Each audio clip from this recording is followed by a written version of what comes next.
చూస్తున్నారు కదండి ఎంత బాగుందో. 65 సైడ్ డిష్గా చాలా బాగుంటుందండి. రసంలోకైనా సాంబార్లోకైనా చాలా చాలా బాగుంటుంది. ఈవినింగ్ స్నాక్స్ టైంలో కూడా చేసుకోవచ్చు. ఇది ఎలా చేస్తారు ఏంటనేది ప్రాసెస్ చూడండి ఫ్రెండ్స్, ఓకేనా. దొండకాయ 65 అయితే చేశానండి ఈరోజు స్పెషల్ మా పిల్లల కోసం అనేసి. చూస్తున్నారు కదా ఎంత కలర్ఫుల్గా ఎంత మంచిగా కనిపిస్తుందో. హలో హాయ్ ఫ్రెండ్స్, ముందుగా అందరికీ నమస్కారం అండి. చూస్తున్నారు కదా ఈరోజైతే నేను వచ్చేసి దొండకాయ 65 అయితే చేస్తున్నానండి. హోటల్ స్టైల్లో మనకి పెళ్ళిళ్ళకి వెళ్ళినా పెడతారు కదా అట్లా అనమాట. ఇవ్వండి, ఇవి వచ్చి 1/2 కేజీ దొండకాయలు నీట్గా కడిగేసి సన్నగా అయితే కట్ చేశానండి. నెక్స్ట్ దీనికి ఏమేమి కావాలో చూద్దామండి. బియ్యం పిండి అండి, ఒక 1/2 కప్ తీసుకున్నాను. అలానే శనగపిండి, అది కూడా ఒక 1/2 కప్ తీసుకున్నానండి. అలానే కార్న్ఫ్లోర్ కొంచెమే వేస్తున్నాను. కార్న్ఫ్లోర్ అండి. సాల్ట్ అండి టేస్ట్ని బట్టి. కారం అండి టేస్ట్కి బట్టి.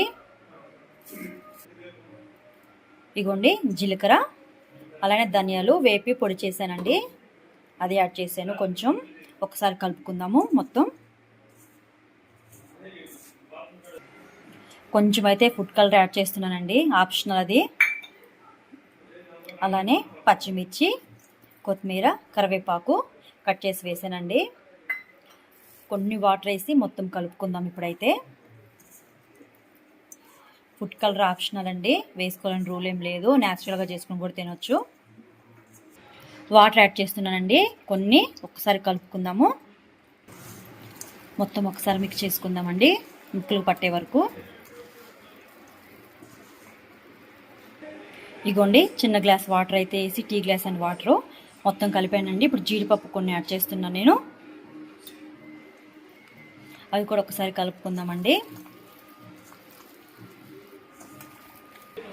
ఇగోండి ఆయిల్ అయితే పెట్టాను, హీట్ అయింది. ఇప్పుడైతే ఇవన్నీ వేసేసుకుందామండి.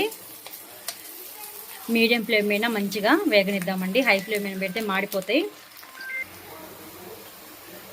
ఇగోండి చూస్తున్నారు కదా, వేసిన ఎమ్మటే కలపొద్దండి, కొంచెం ఒక సెకండ్ అలా ఉంచి కలపాలి. అలానే మీడియం ఫ్లేమ్ మీద వేయించండి దొండకాయలు, ఎందుకంటే మనం పచ్చిమి డైరెక్ట్గా వేసాం కాబట్టి. ఇలా ఇష్టం లేకపోతే దొండకాయలు సన్నగా కట్ చేసుకొని ఒక పొంగు వచ్చే వరకు ఉడికించుకొని కూడా చేసుకోవచ్చు అండి, అట్లా కూడా మంచిగా ఫ్రై అవుతాయి. నేనైతే డైరెక్ట్గా వేసాను. ఇవ్వండి ఇవైతే మంచిగా ఫ్రై అయినాయండి. ఇప్పుడు ఇవి తీసుకొని వేరొక ప్లేట్లో వేసుకుందాము. అలానే మిగతా కూడా వేసుకుందామండి. మీడియం ఫ్లేమ్ మీదే వేయించండి, లేకపోతే హై ఫ్లేమ్ మీద పెడితే మాడిపోతే అది వేగమండి దొండకాయలు. ఈవినింగ్ స్నాక్స్ లాగా కూడా చాలా బాగుంటాయండి. తినాలనిపించినప్పుడు ఇలా చేసుకోవచ్చు సింపుల్గా, పెద్ద ప్రాసెస్ ఏం కాదు. దొండకాయలన్నీ అయితే అది మొత్తం ఫ్రై చేసుకున్నాం కదండి. ఇప్పుడు కొన్ని పల్లీలు అయితే ఫ్రై చేస్తున్నాను ఆయిల్లో.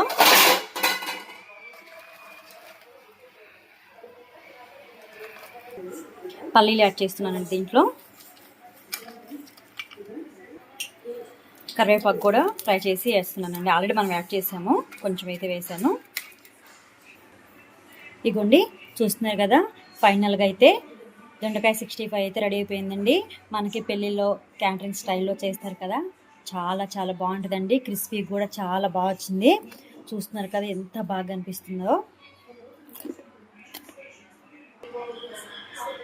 టేస్ట్ అయితే సూపర్గా వచ్చిందండి, చాలా బాగుంది.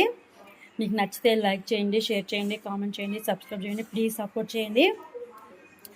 అలానే ఒక మాట చెప్పడం అయితే మర్చిపోయాను, అల్లం వెల్లుల్లి పేస్ట్ అయితే నేను వేసాను కానీ క్లిప్ మిస్ అయిందండి.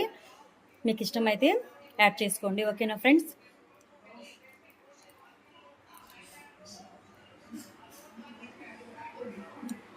థ్యాంక్ యూ ఫర్ వాచింగ్ అండి.